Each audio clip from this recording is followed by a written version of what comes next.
But it's very wonderful to be back here again with Toastmasters this evening. And as usual, I have done my best to take notes both about very good usages of English and also, when possible, to prepare some suggestions for improvement. So beginning with our educational session by Daniel, that was very interesting introduction to Germany. Some of the names of the people that you called, I know it's difficult because they're German names, and in fact I myself am not completely sure how to pronounce them. But for the musician I say Beethoven, and for the philosopher I say Goethe or Goethe. But if there's anyone from Germany in the crowd, you can come up later and give us a better correction. Chang Ting, your prepared speech was wonderful. Thank you so much. I do not believe that you were a shy person 6 months ago.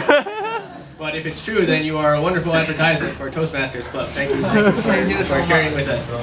I particularly liked your statement, I was red and hot just like a lantern. Very clever metaphor and very good use of English.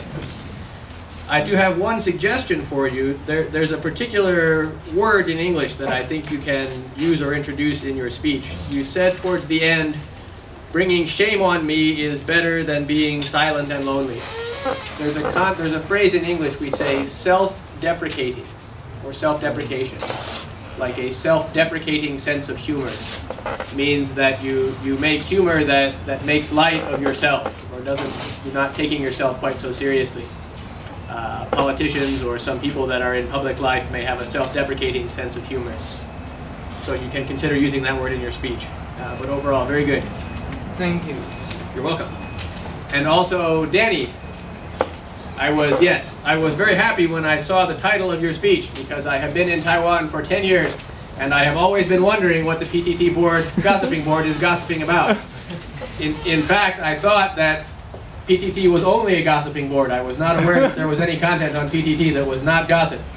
So I was glad to hear about the content of PTT gossiping board, and I was also concerned that some students might be using the PTT gossiping board to gossip about their professors. But after your speech, since I didn't hear anything about that, I will assume that no students are doing that on the gossiping board.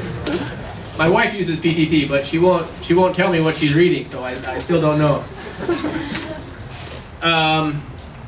You mentioned that the board was divided into several categories. The first one you labeled Ask a Gossip.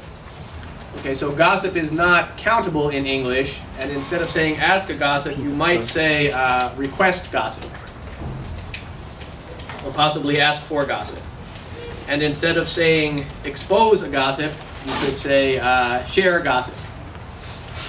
Share is a good verb to use with the noun gossip. Later you were mentioning, so your whole speech, I was waiting to hear specifically the juicy gossip about who was breaking up with who or what was happening. But instead you told me there was one person that frequently posts information about Doraemon. So I'm left wondering what is the gossip about Doraemon, what he is up to or what people are sharing about him. But I did like your phrase during the sunflower protests. You said that switch that one off? Or? Okay, excellent, thank you. During the sunflower protests, people were using the PTT as a platform for mobilization. Okay, that's a very excellent phrase in English. Platform, of course, is literally something that you can stand on, but it's also a medium where information can be distributed or something like that. So it's a very good use of that phrase in English. Continuing on in the meeting, later we had some officer announcements. I heard one officer say, fill in the forum. Of course, forum, F-O-R-U-M, is a separate word. And so when you're saying form, you want to avoid having that U sound. You fill in the form, not the forum. And someone was pointing to the steps outside of the first activity center, but called it a table. We would just say steps to describe that. And I heard also, this is a common mistake that I hear from Taiwanese speakers. I heard someone say, if you are interested in this activity, you can sign up. What's wrong with that sentence? Interested. Right. Okay. A person is interesting. A person is interested. The activity itself is interesting. Okay, similarly, you would not say, I'm so boring in class, right? You'd say, I'm so bored in class. The teacher is boring, and you are bored. The teacher is me. Continuing on with the officer announcements, I'm very impressed with your new sound system. It does sound very nice, and congratulations on making that purchase. Our treasurer said these things all cost, and it would be more fluent or like a native speaker to say these things all cost money, would be what we would say. And continuing the educational presentation about PowerPoint was also very good and very interesting content. I heard another mistake that I also very commonly hear here in Taiwan. The speaker said how to emphasize the difference between these 2 points. What would we say instead? How to emphasize this point.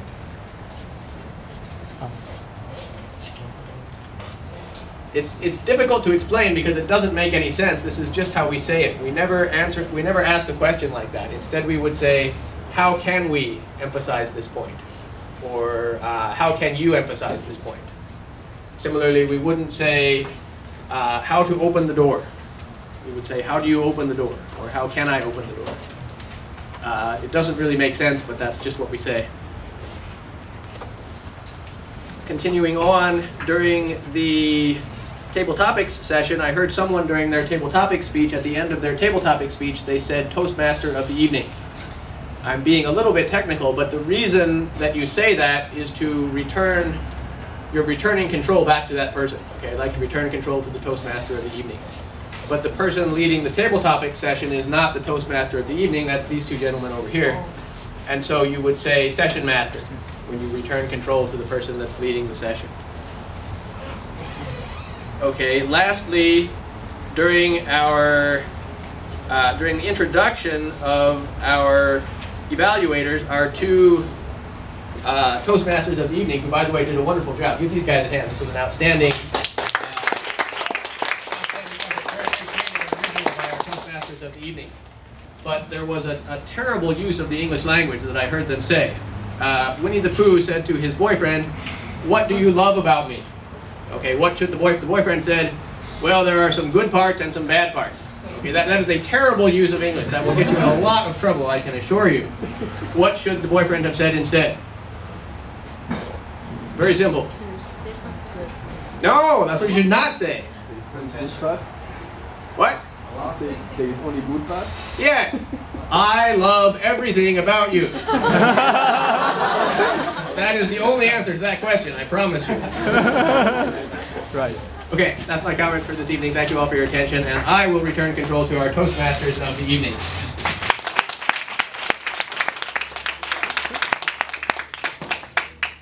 Thanks, Jeff, for correcting our misuses of language and what I said to my girlfriend and giving us some useful suggestions. And the next session is general evaluation.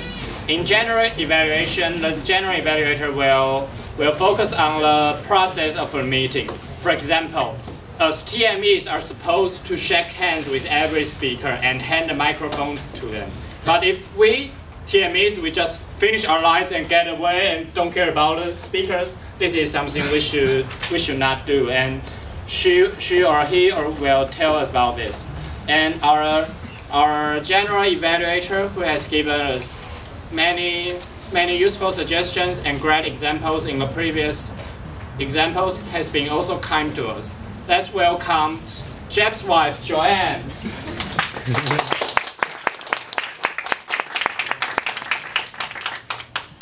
Joanne, and I really enjoyed this meeting, and I appreciate everyone, and I appreciate like what you have done to this meeting and everything. So first of all, I want to say like thank you for all that we can have this wonderful meeting itself, and we can enjoy it to be in here. So first of all, I want to say that these 2 guys they have done a perfect job, and your skit is just fantastic. It seems that you've put in a lot of effort. And where do you get that night market, right? Second hand, is it, or is? I borrow from some people. Oh, that's good. You have a lot of friends. That's good. It seems like you put a lot of efforts in it. Like you've made a. This is really I bought from India. Oh, both from India. Oh, so it's not second-hand night market $10. No. It's actually $50.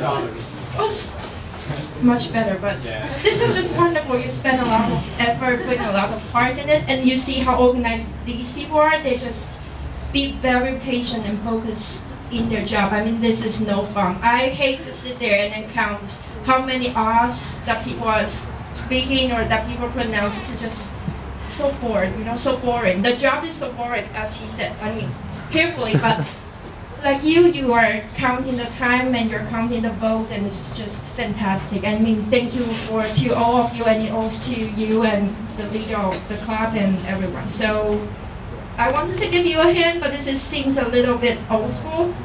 All right, just give yourself a hand. Okay, clap.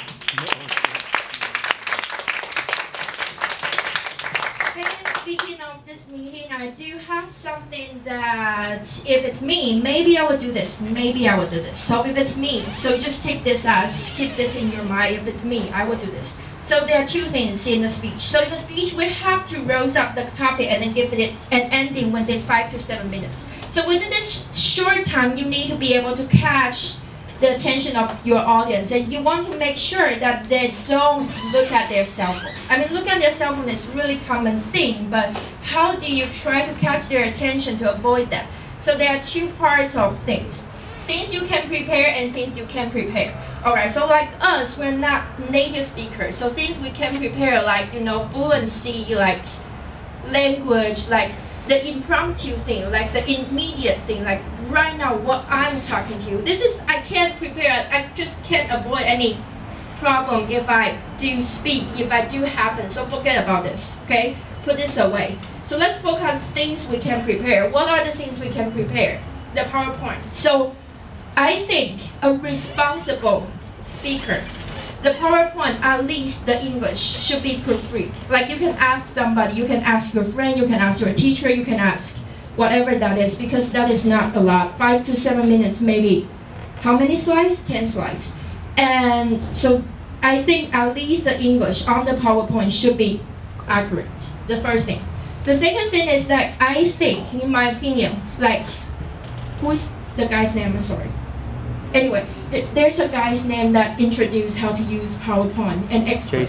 Jason, okay. Just like he said, I would use a lot of pictures and make sure your audience can see the picture. And there's a tempo, there should be a tempo in there. Okay, so like Peggy said, this is not a lecture time. So you have to make sure that you have tempo, pom, pom, pom, pom, pom, pom, pom, and then moving on. And when you talk, your intonation have to be inclined with your topic.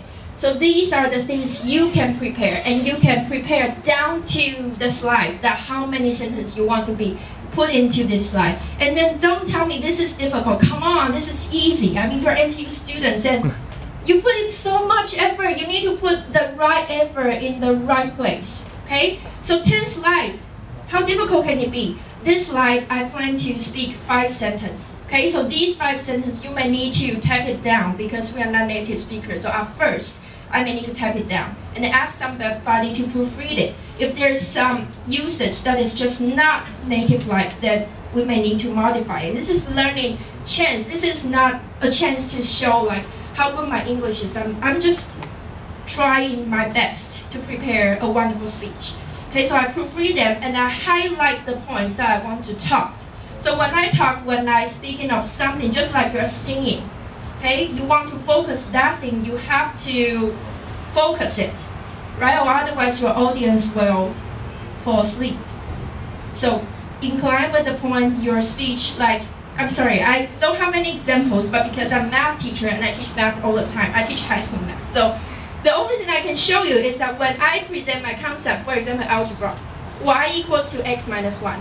If x equals to 3, then what is y? So now we see y equals to x minus 1. My x equals to 3. Now plug in x, substitute here, draw a link here. So this is what I would use. So when I say these important things, I will quickly focus. So that's my second thing out here. So the third thing is that when you follow your PowerPoint, there should be a slide, and those animations that you use, you have to be very careful. A lot of animations will let people, you will lose your focus, and you don't want to lose your focus. And people is easy to lose their focus, and I'm easy to lose my focus. And I don't appreciate sitting there and then just listening. I will start to look at my cell phone. So, three things. First thing, your English. Second thing, more pictures. And with your intonation, focus on what you want to tell your audience. And the third thing is about, you see I'm kind of lose the focus. So the third thing is that you have to keep your focus and focus and focus. So these are the things that we can prepare, and the other experts that have been talking to you a lot about it. And my conclusion will be, you have to say something that you believe. If you totally disagree with this, then just don't touch this issue. I mean, 5 to 7 minutes. You have to consider this as a chance to tell somebody who you are or share your personality. And then the last thing, the last thing that I want to share about the presentation thing is, presentation is kind of like a chance that you communicate. So don't take it as a competition. Don't take it as something. It's just like you're performing. So you can take some dance classes, you can take some performing classes, and then make it an experience that everyone can enjoy. So let's just have fun and then use your personal style. If your style is not those crazy style, then don't do it. I mean, there are all kinds of people, comedies in the world. I mean, artists, they're all different. Just find who you are and walk in the way that you feel comfortable to do it. So this is everything, and Toastmaster of the evening. Thank you.